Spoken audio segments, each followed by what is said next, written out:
So poops, super busy start to the year. I've been building this thing up right here. Also developed my English teaching business, which I'm going to be growing alongside a couple of other people along the way. So that's going to be a nice little venture to start off the year. So yes, it has been taking a toll, but couldn't resist chatting about a brand new development fly in the ointment from our beloved UMNO. But yeah, it looks like Zahid Hamidi has been NFA'd.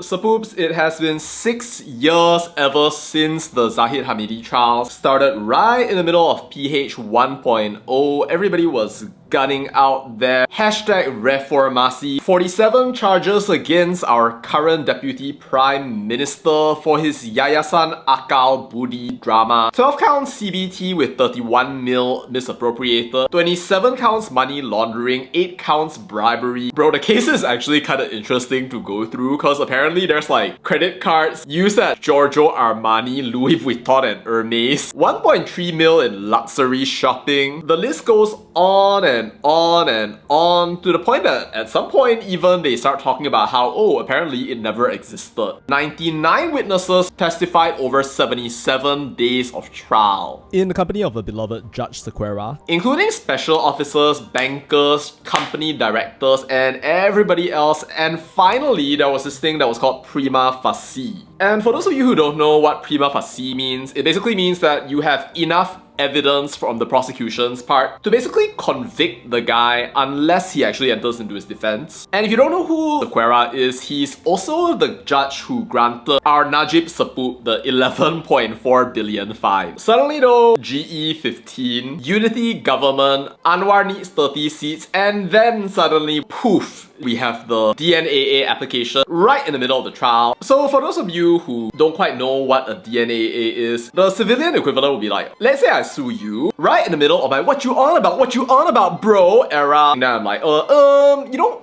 I'm not so sure anymore. I'm like, can we pause for a while kind of thing? Except for the DNAA case, it's basically the entire government is suing this one guy. They're kind of like driving it forward, and then basically the people who have the ability to carry on with this prosecution be all like, you know what, like pause, we might come back to this later on, which is exactly what happened. And now we fast forward to today after all of those witnesses, the trial, the Prima Facie case, and now we have an NFA because AG said, you know what, not enough evidence. Wow. Years and years of trials and Prima Facie case, and suddenly, poof, gone. Truly amazing. It's almost like the whole New Year's reform speech about separation of Attorney General and Public Prosecutor stuff was all nothing but window dressing, which it probably is.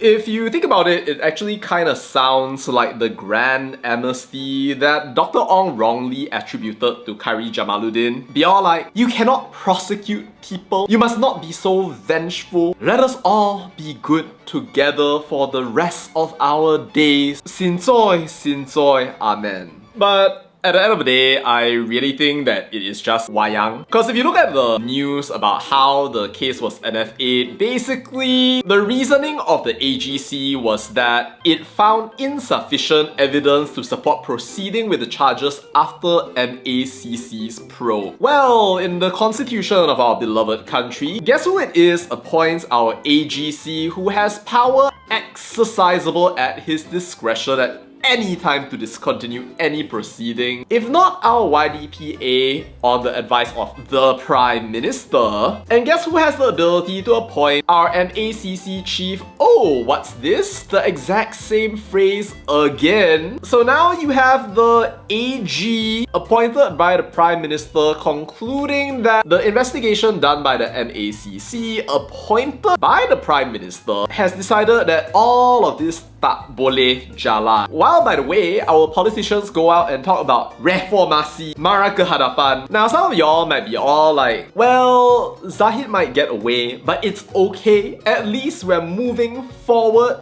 Things will be better. But frankly, I think it's just like no change from the existing system. Like, they want you to believe that they are better or somehow more holy compared to their compatriots from like another era. But basically, it's exactly the same thing, and it was like that for a very long long time. I mean, if you go back to the 1MDB case, when Gani Patail tried to prosecute 1MDB, then he was removed because the Prime Minister didn't trust him anymore. And it happened back then, it can happen even now, and even at some magical point in the future when we manage to separate out the AG from the PP. You know, the same thing can basically happen if they just cause the Public Prosecutor to be under pressure, right? Either that or the PM can just deal with his MACC and say, hey look, don't do such a powerful investigation. Eventually when it gets over to the PP, then there's nothing to actually investigate at all. And they can conclude, yep, that's all, case closed, settled.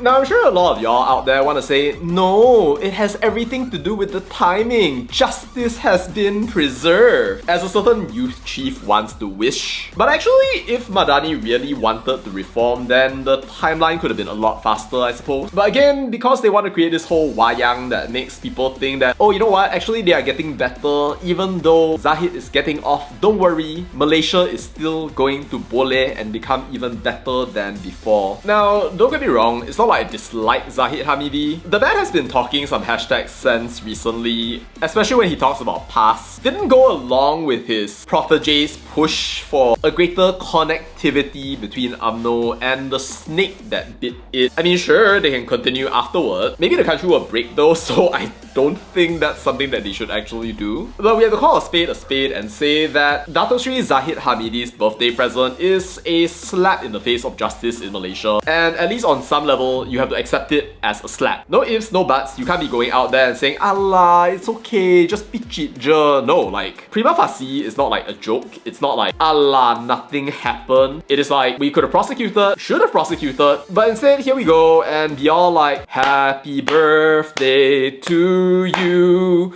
do a darjat for you. But yeah, here it is. I'm pretty sure a lot of the reforms that Malaysia is going to be going through in the next year or so are going to be window dressing. Frankly, not like I really expected Malaysia to punch above its weight anyway. But I mean, I guess it's good that the country is progressing in like some ways, shapes or forms. But I guess in a way, what's happening right now, it does show you something about the way that our country is run. But what do you think about the NFA, Sapoops? Good, bad, horrible, destroys your faith? Let me know your thoughts down in the comments. That's all I have to say about that, and bye.